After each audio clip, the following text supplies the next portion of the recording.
Le meilleur Notamment, moment, c'est la première pensée. Parce que si on se exactement. dit j'ai une pensée, j'y réfléchirai demain, en fait, on a déjà pris 24 heures de retard. C'est un La très bon bonne heure, exemple c'est de maintenant. En fait. prédicat. J'ai repris la salle tout seul pour me maintenir, courir, me faire du bien, avoir l'impression d'être en santé. Il était temps de faire quelque chose et tout seul, de toute façon, je n'y arrivais pas depuis des années. Et donc, j'ai passé le cap. Je prends une appli que j'avais trouvée sur Insta ou sur les réseaux sociaux. Donc, j'essaye de m'y mettre et tout. Et en fait, compliqué la motivation, je voyais pas de résultats. Trois quarts du temps, je n'y faisais strictement rien ou je papillonnais. Là, aujourd'hui, je vais à la salle. Je sais exactement ce que je dois faire, combien de séries, quel exercice, comment, et je sais à quelle heure je vais en sortir. Je débranche le cerveau, je fais le programme et je pars. J'ai dû perdre à peu près 8 kilos de gras et gagner 6 kilos de muscles. J'ai perdu deux tailles de ceinture de pantalon. J'ai pris deux tailles de t-shirt et de chemise, mes versions épaules. J'ai du mal à me reconnaître moi sur les photos avant-après. C'est de la fierté de se dire que l'image qu'on renvoie, en fait, eh ben, on est le seul responsable, c'est-à-dire que c'est moi qui l'ai fait. Je suis fier de l'image que je dégage, je suis fier de la manière dont les gens me voient, je me sens beaucoup mieux dans mon corps et je suis bien dans mes baskets. Le seul regret, c'est de ne pas avoir à faire appel à tes services depuis 10 ans en fait.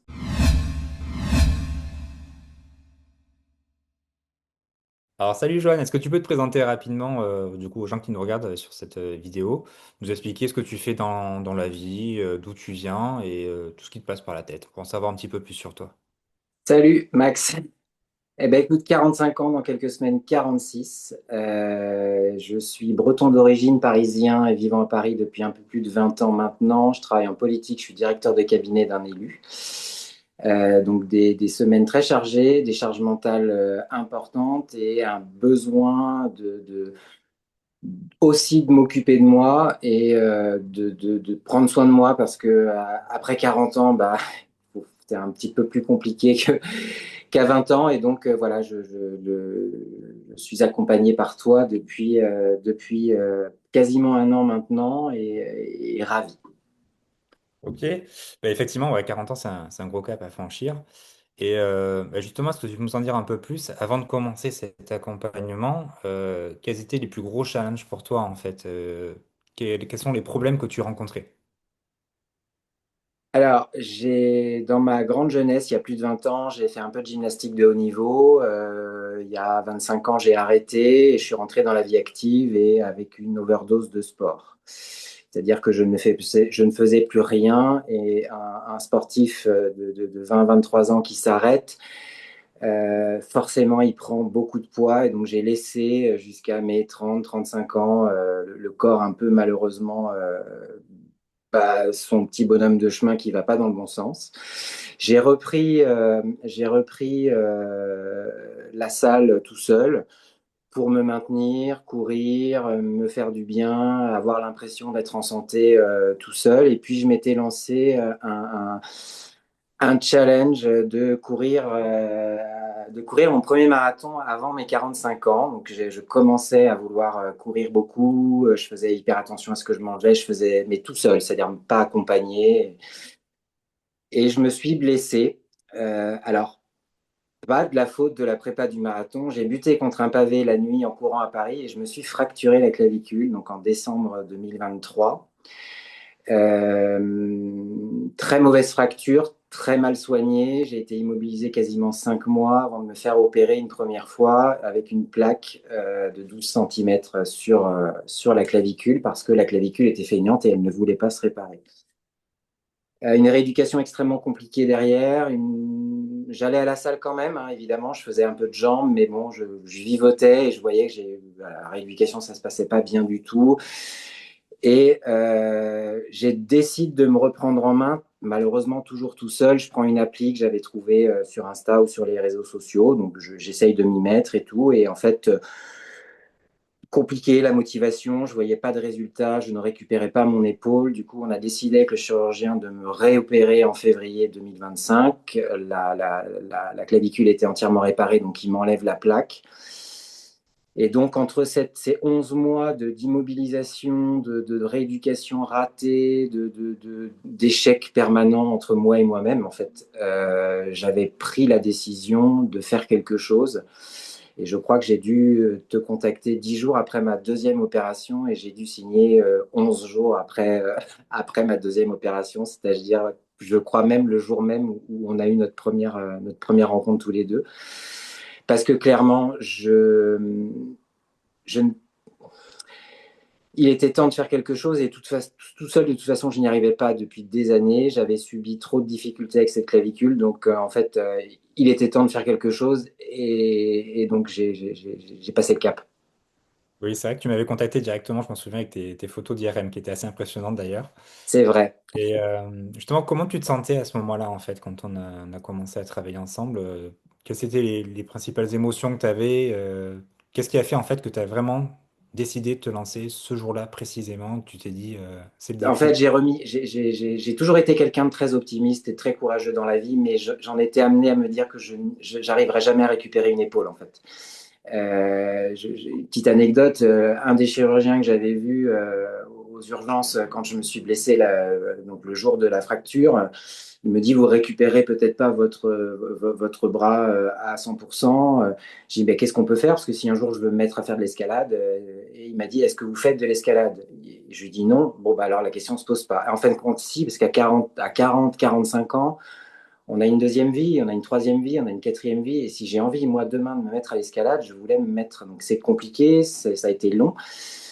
Et clairement, le fait que le chirurgien me dise, ça y est, on va enlever la plaque, je vous réopère, ça va être compliqué et tout, je me dis, il est temps de mettre toutes les chances de mon côté. Et je me suis dit, il faut que j'y aille. Alors, peut-être qu'il.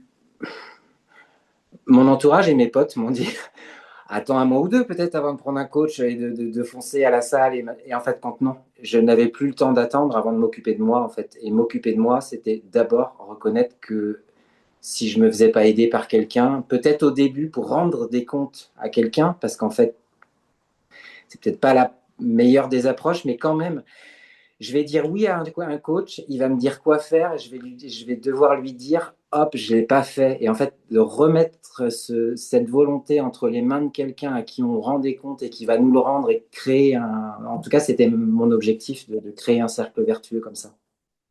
Effectivement, c'est vrai que c'est toujours difficile de se lancer parce qu'on a toujours l'impression que c'est pas le bon moment.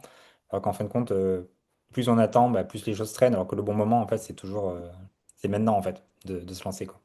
Bah, le Donc, meilleur effectivement, moment, c'est la première pensée, en fait. Parce que si on se exactement. dit, j'ai une pensée, j'y réfléchirai demain, en fait, on a déjà pris 24 heures de retard. Dans tout. Dans la vie de tous les jours, dans le boulot, dans les relations de couple. Et le sport, c'est la même chose. Effectivement, c'est un La très bon bonne heure, exemple. c'est maintenant, en fait. Et donc, justement, maintenant que tu t'es lancé, du coup, ce programme d'accompagnement, ça a changé quoi pour toi? Alors, que ce soit au niveau physique, mais ça peut être aussi au niveau mental ou dans ta vie quotidienne. Alors physiquement, ça a tout changé. C'est-à-dire que je me suis déjà senti plus motivé d'aller à la salle parce que j'ai toujours aimé aller à la salle, sauf que le trois quarts du temps, je n'y faisais strictement rien ou je papillonnais. Là aujourd'hui, je vais à la salle, je sais exactement ce que je dois faire, combien de séries, quel exercice, comment, et je sais à quelle heure je vais en sortir. C'est-à-dire que mais je te le dis souvent à toi, Max. En fait, je débranche le cerveau, je fais le programme et je pars. J'en ai peut-être pour une heure et quart, trois quarts d'heure en fonction de ce qui est prévu pour la séance. Mais je sais exactement ce que je vais faire. Donc ça, c'est une première approche qui est hyper simple. C'est qu'on enlève tout ce stress de je vais à la salle, mais qu'est-ce que je vais faire? En fait, D'avoir une feuille de route, en fait, en arrivant et tout à fait. C'est plugué dans voilà. l'agenda. On sait que aujourd'hui c'est une séance jambes-épaules, voilà. Et puis dans une heure et quart, tu es dehors. Donc ça, c'est un premier point. Le deuxième point, c'est que physiquement, je- j'ai du mal à me reconnaître moi sur les photos avant-après, parce qu'en fait, au quotidien, quand on se voit évoluer, on s'en rend pas compte. Les proches nous disent, ah si, t'as pris quand même. Et en fait, bah, on s'en rend pas compte que quand il y a l'avant-après, au bout de 6-8 mois. Jamais j'aurais pu imaginer pouvoir ressembler à ça dans un miroir, ça c'est clair. Mm, C'est la meilleure des récompenses, ça, quand l'entourage commence à le voir et qu'on commence à avoir des compliments par rapport à ça. Et tout à fait. effectivement, hein, quand on compare ses photos avant-après, c'est la meilleure des récompenses, clairement. Ouais. Et en dehors de ça, ton accompagnement m'a aussi, ça va être fort, mais en fait, il structure ma vie parce que c'est pas que j'ai 5 séances ou 3 séances à faire cette semaine et donc je l'ai fait, je suis content en fait. C'est l'installation d'une volonté, d'une discipline, je dois faire, je fais. Et si je sors complètement de la partie musculation, nutrition, sportif, je fais la même chose dans mon job. C'est-à-dire qu'il faut que je fasse ça. Aujourd'hui, j'ai ça à faire, je le fais. Je ne tergiverse plus, je ne procrastine plus, je gagne du temps. Je suis, j'ai plus d'énergie, je dors mieux. Du coup, je suis plus en forme. J'attaque le matin plus tôt, plus vite, plus fort. Le boulot, et en fait, ça va plus vite. Du coup, ça me dégage du temps pour et m'occuper de moi physiquement avec ton accompagnement.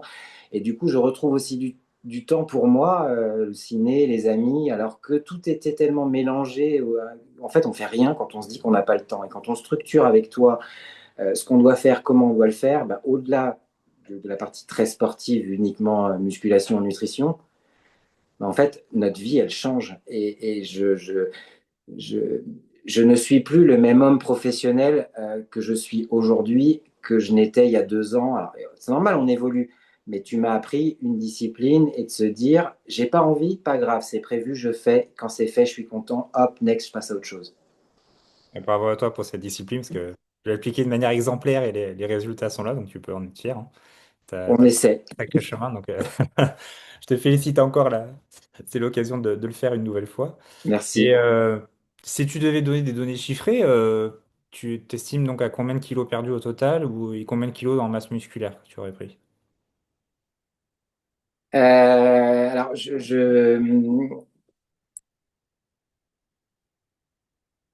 dans la photo avant-après, euh, j'ai perdu 2 kilos. Donc ma perte, mais globalement, si on analyse un peu les données un peu plus en profondeur, j'ai dû perdre à peu près 8 kilos de gras et gagner 6 kilos de muscle. J'ai perdu 2 tailles de ceinture de pantalon. J'ai pris 2 tailles de t-shirt et de chemise, mes versions épaules. Je suis obligé d'acheter des chemises ultra cintrées parce que j'ai perdu au niveau de la taille, mais les épaules et les pecs ne rentrent plus. C'est un bonheur de faire du shopping dans ces cas-là, quand on doit changer sa garde-robe pour ça.